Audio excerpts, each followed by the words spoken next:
मन को हटा ले,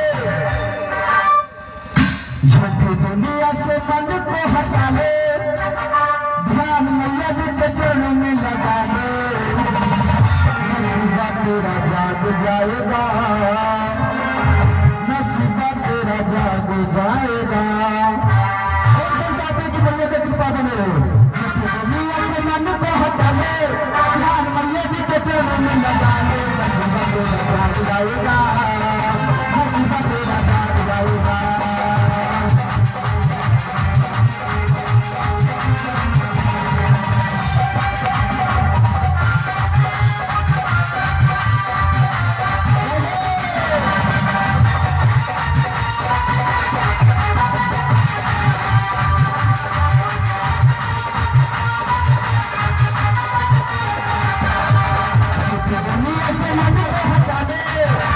दुनिया से मन को हटा ले, ध्यान मैया जी के चरणों में लगा दे, नसीबा तेरा जाग जाएगा, नसीबा तेरा जाग जाएगा, नसीबा तेरा जाग जाएगा।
जाएगी तू मैया को बना ले, जो मैया जी के चरणों में जगा ले, नसीबा तेरा जाग जाएगा, नसीबा तेरा जाग जाएगा, नसीबा तेरा जाग जाएगा, नसीबा तेरा जाग जाएगा।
मैया के चरणों में हाजिरी लगाने का कितना अच्छा मौका मिला हुआ है, फिर भी नहीं दोनों हाथ ऊपर करेंगे, जगत जगत जगदम्बा की, हाथ उनका तू सर पे धरा ले, हाथ उनका तू सर पे धरा ले, काम गुरु चाहे जो छाने वाले, नसीबा तेरा जाग जाएगा, नसीबा तेरा जाग जाएगा।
आइए कथा की ओर। नारद जी महान महान विद्वानों के पास गए कि आप ही बताइए कि ज्ञान और वैराग्य को कैसे जगाया जाए। सभी विद्वानों ने कहा कि जब गीता की ध्वनि मुझे नहीं जगा पाई तो ऐसी कोई भी चीज नहीं है जो ने जगा पाई। नारद के बहुत सारे विद्वानों महान पुरुषों के पास गए, लेकिन सबके पास यही जवाब आया। नारद जी सोचने लगे कि क्या अब मैं भक्ति की मदद नहीं कर पाऊंगा, या अब क्या करूं। मैं बहुत परेशानी में हो गई कि अरे एक मुझे रास्ता मिला था, लेकिन किसी को भी नहीं पता कि ज्ञान और वैराग्य को कैसे जगाया जाए। वो सोच में पड़ गए और सारे जब उन्होंने सुना कि सभी विद्वानों का यही जवाब आ रहा है, तो वो सोचने लगे कि अब करूं तो करूं क्या। बहुत चिंतित होकर बैठ गए। तभी वही संकादिक, जिन्हें पूर्वजों का पूर्वज कहा जाता है, वो आकर उनसे जब परेशानी पूछे कि आप बहुत चिंतित दिखाई दे रहे हैं। नारद जी ने उन्हें सारी बातें बताई। तब उन्होंने ही बताया कि आपको श्रीमद् भागवत कथा करवानी चाहिए, क्योंकि हो सके श्रीमद् भागवत कथा सुनकर ज्ञान और वैराग्य वापस पहले जैसा हो जाए। श्रीमद् भागवत जब नारद जी ने सुना, बहुत प्रसन्न हो गए कि चलो किसी ने तो बताया। बहुत प्रसन्न, यही श्रीमद् भागवत आप लोग कथा सुन रहे हैं। निगम कल्प तरोर गलितं फलं सुखमुखादमृत द्रव संयुक्तं पिबत भागवत रसमालयं रसिका भूमि भावुकाः। यदि कोई वृक्ष है, उसमें यदि फल लगा हो, वो फल पूरा तरह से पक गया हो और उसे तोता अपने मुख से लगा ले, तो उस फल का स्वाद, उस फल का मिठास डबल हो जाता है। उसी तरह हमारा श्रीमद् भागवत एक ऐसी कथा, इसे कि कल्प वृक्ष के समान माना गया है, जो इसमें फल लगा है। सुखदेव मुनि जी इसे अपने मुख से लगाए, जिस कारण इस कथा में जो फल है उसका मिठास डबल है, बहुत मिठास भरी है श्रीमद् भागवत। वही कथा आप लोग सुन रहे हैं। इस कलयुग में भी प्रभु ने इतनी आसान बना दी है कि आप श्रीमद् भागवत कथा सुनकर आपका कल्याण हो सकता है। प्रभु ने कहा,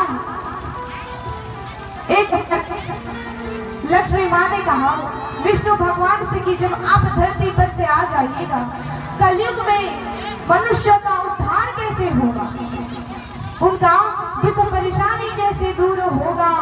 तभी प्रभु ने कहा कि कथा एक रास्ता है उनके लिए, और उस कथा में सबसे महत्वपूर्ण माना गया है श्रीमद् भागवत को। सभी कथा बहुत महत्वपूर्ण है, सभी कथा बहुत सुननी जरूरी है, लेकिन उसमें सबसे मेन श्रीमद् भागवत को माना गया है। जिस श्रीमद् भागवत को सुनकर आप लोग अपने परेशानी दुख को दूर कर सकते हैं। कथा में जितनी ही बातें सुने, जहाँ भी कथा हो, चाहे आप जितनी ही बातें सुने, लेकिन उस बातों को ध्यान में रखकर जो सही बात हो उसे अपने जीवन में अवश्य उतारे। नारद जी बहुत प्रसन्न हो गए हैं। अब मुझे रास्ता मिल गया है कि क्या करना चाहिए। उन्होंने कहा कि कहाँ पर ये करवाया जाए। बोले गंगा घाट में, आनंद घाट में कि श्रीमद् भागवत को करवाया जाए। नारद जी जब भक्ति को जाकर बताए कि तुम्हारे ज्ञान और वैराग्य अवश्य जगेंगे, क्योंकि इनका उपाय मिल चुका है। श्रीमद् भागवत की कथा, यदि श्रीमद् भागवत की कथा सुनेंगे ये दोनों तो ये अवश्य जाग जाएंगे। कथा में इतनी शक्ति है, कथा को इतना महत्व दिया गया है, यदि वह कथा सुनेंगे तो अवश्य जग जाएंगे, पहले जैसे ठीक हो जाएंगे। जब श्री राम जी इस दुनिया को छोड़कर जाने लगे, सभी प्रेमी जन को वो अपने साथ में ले जा रहे थे। सभी कोई को बोल रहे थे कि मेरे साथ ऊपर चलिए। उन्होंने अपने सबसे प्रिय हनुमान जी से भी कहा कि आप भी मेरे साथ वैकुंठ लोक चलिए। तभी हनुमान जी ने कहा कि प्रभु आपने कहा है तो जाऊंगा, लेकिन मेरी एक शर्त है, यदि वह शर्त पूर्ण होगी तभी मैं वहां पर जाऊंगा आपके साथ, वरना नहीं जाऊंगा। श्री राम जी ने कहा कि कौन सी शर्त? हनुमान जी ने कहा कि वहां पर वैकुंठ लोक में आपकी कथा सुनाई जाएगी। उन्होंने कहा मैं वहां खुद रहता हूँ, मेरी कथा कौन करेगा? कथा सुनने का बस ये धरती में, पृथ्वी पर की ये कथा सुनने का अवसर मिला है। ऐसी कथा जो जिस कथा को सुनने के लिए देवता भी तड़पते हैं, वैसी कथा आप लोग सुन रहे हैं। हनुमान जी ने कहा जब आपकी वहां पर कथा नहीं होगी तो मैं भी वहां पर नहीं जाऊंगा, क्योंकि जहां पर आपकी कथा होगी मैं वहीं पर रहूंगा। यदि कथा आपकी यहीं इस दुनिया में चलेगी तो मैं यहीं पर रहूंगा। इसलिए जहां जहां यज्ञ होती है, जहां जहां कथा होती है, हनुमान जी अवश्य आते हैं। और यहाँ पर हो सकते हनुमान जी आपके बगल में ही बैठे हो, क्योंकि उन्हें आप देख नहीं सकते, लेकिन वो आए होंगे जरूर। वो देख रहे होंगे कि किस भक्त, जो कौन है भगवान का सच्चा भक्त, जो प्रभु की कथा को ध्यान पूर्वक उसे ध्यान लगाकर सुन रहा है। मैं आप लोगों को कथा सुना रही हूँ, इसमें ज्ञान की बात आप लोगों को प्राप्त हो रही है, लेकिन मैं ये नहीं देख रही और देखूंगी कि कौन कौन व्यक्ति इस कथा की ज्ञान को अपने जीवन में उतारेंगे। लेकिन भगवान अवश्य देखेंगे कि किस व्यक्ति ने कथा को सुनकर उसमें ध्यान लगाकर अपने जीवन में वह कार्य को किया। भगवान हमेशा देखेंगे। प्रभु कोई भी रूप में आपके सामने आ सकते हैं, इसीलिए सभी व्यक्तियों से, जो भी व्यक्ति हो, अच्छी बातें करनी चाहिए। हो सके भगवान ही हो, और यदि बुरा कर दीजिएगा, बाद में पछताइएगा कि ये तो मैंने बहुत गलत किया। इसीलिए ऐसी बानी बोलिए मन का पाक होए, और इनको शीतल करे आप शीतल होए। इसीलिए ऐसी बात बोलिए जो भगवान भी हो, चाहे कोई व्यक्ति भी हो, तो सुने उसे अच्छा लगे और आपको भी अच्छा लगे। ध्रुव जी अभी इस दुनिया में नहीं है, लेकिन उनकी कथाएं, उनके नाम अभी पर यहाँ पर है, और अभी भी हम लोग उनकी कथा को सुनते हैं, उनका नाम लेते हैं। क्यों? क्योंकि उन्होंने अपने जीवन में अच्छे कार्य किए थे, तभी उनकी कथाएं चल रही है। आप लोग भी चाहते हैं कि हम इस दुनिया में रहे ना रहे, हमारा नाम हो कि वह व्यक्ति अच्छा कार्य करता था। उसके लिए हम लोगों को कार्य करना पड़ेगा, क्योंकि अभी गलत कार्य कीजिएगा, बाद में पछताइएगा कि हमें यह कार्य नहीं करना चाहिए। बिना विचारे जो करे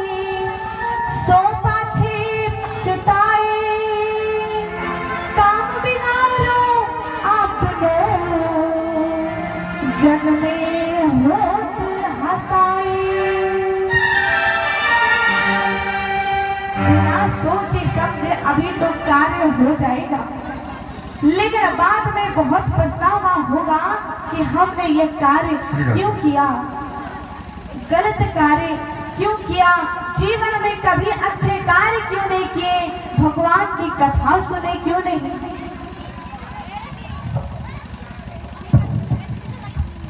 क्षमा करेंगे बाल विदुषी जी, कुछ दाताओं का नाम है जिन्होंने दान दिया है। बहुत बहुत साधुवाद भागवत की कृपा प्राप्त हो जिन्होंने